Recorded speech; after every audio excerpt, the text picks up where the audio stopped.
A lady went into a very busy butcher shop. She saw dozens of dressed chicken hanging there.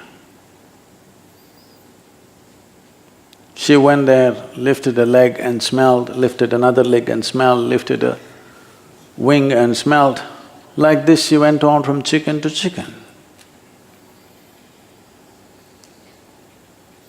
Then the butcher came and tapped her on the shoulder and said, "Ma'am, could you pass a test like that?"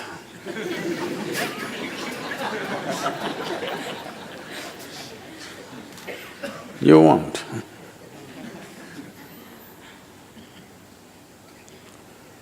So don't go about smelling around, what's wrong with this guy, what's wrong with her, what's wrong with him, what's wrong with her, what's wrong with him. All of them stink a bit. Yes, every tree, every plant, in some way rooted in filth. But the question is only, does it throw out a fragrant blossom? That's all the question is. If the roots are bloody clean, it will not throw out anything wonderful. Are we in the process of transformation? Because this is the nature of life. Are we a continuous process of transformation? Because everything is. Everything else on the planet is in the process of transformation. Are you a process of transformation? That's a big question. If you are a big yes to this one question, nothing else matters. If you are a stagnant pool, getting entangled in this and that every day, and finding devious reasons as to why you're entangled, then you're a hopeless case. You are a waste of time on this planet.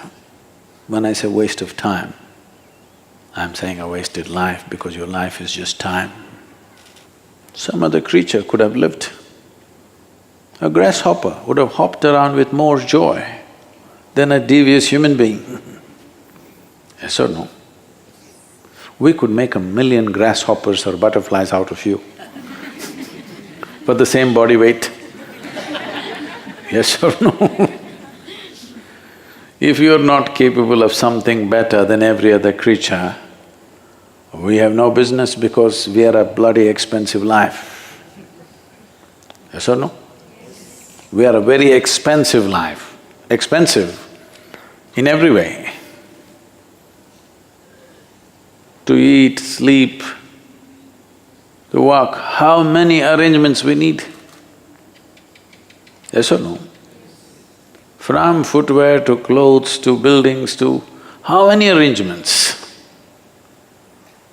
I don't see a kitchen anywhere in the forest, but they're all well fed.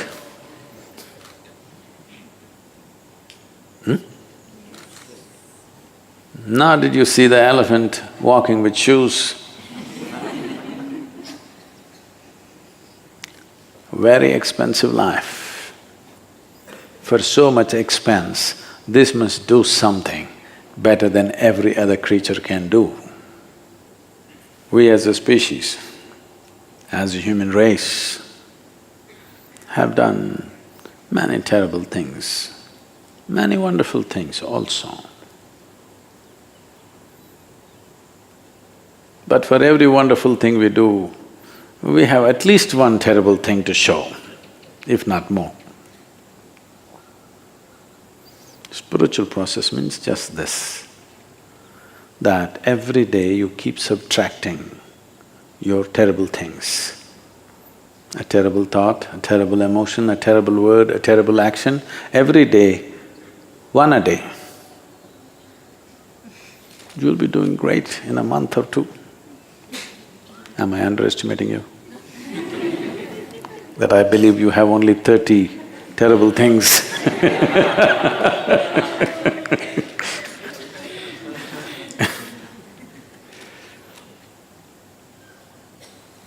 The most terrible thing about human beings is that they're so busy with their own stuff, they don't feel the pain and suffering and what other life is going through. Not sensitive. Not being sensitive is the most terrible crime, because if we were sensitive, not ego-sensitive, life-sensitive, if we were life-sensitive, everything that we can do, we would anyway do. What we cannot do, what to do? We can't do, that's all. But what we can do would happen. A Sudanese man, you know Sudan? There are two, you know. Hello? Yes. There are two Sudans. The Sudanese people, it is said, I'm not an expert on this, it is said most of the Sudanese people are of Indian origin. They still eat dosa. They have very similar culture, they look very much like Indians, mixed up with North African population, but they've gone there a few millennia ago. So a Sudanese man went to Morocco, to a camel market in Marrakesh, a very famous camel market. There's one in Rajasthan in Pushkar. So, he went to sell his camel. Then he found all the camels that were in the market were much bigger than his camel. So he looked around, every camel was bigger than his. Then he asked the Berber man, Berber is a tribe, the word barbarian comes from this tribe. The Berber man who was sitting with his large camels, he asked, how come your camels are so big and mine barely half the size? He said, it's very simple. I see your camel, it's not castrated. If you castrate your camel, it'll grow big. He asked, how do I do this? He said, it's very simple.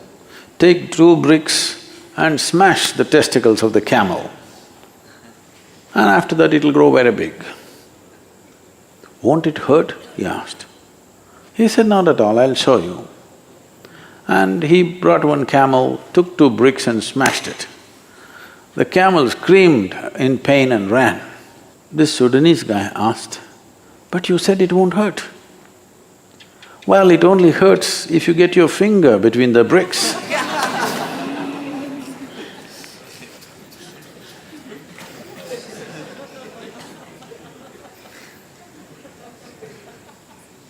You're very sensitive to what happens to you, barely sensitive to what happens to everything else. In this condition, the most wonderful nature of the human being will not find expression. You have to become sensitive. You must understand the tree, the flower, the birds, and all creatures are very sensitive to everything that's happening around them. They won't go and hurt anything unless they need to eat. Yes? Unless it's their food. They never went about simply killing, because they're very sensitive to life. Not in the way you understand, not as an emotion, but simply sensitive to life.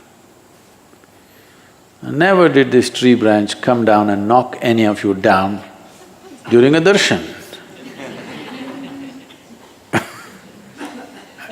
Be careful. Either it's for food or in self-defense, otherwise no animal is simply going on. So human beings have to show little evolution, you know.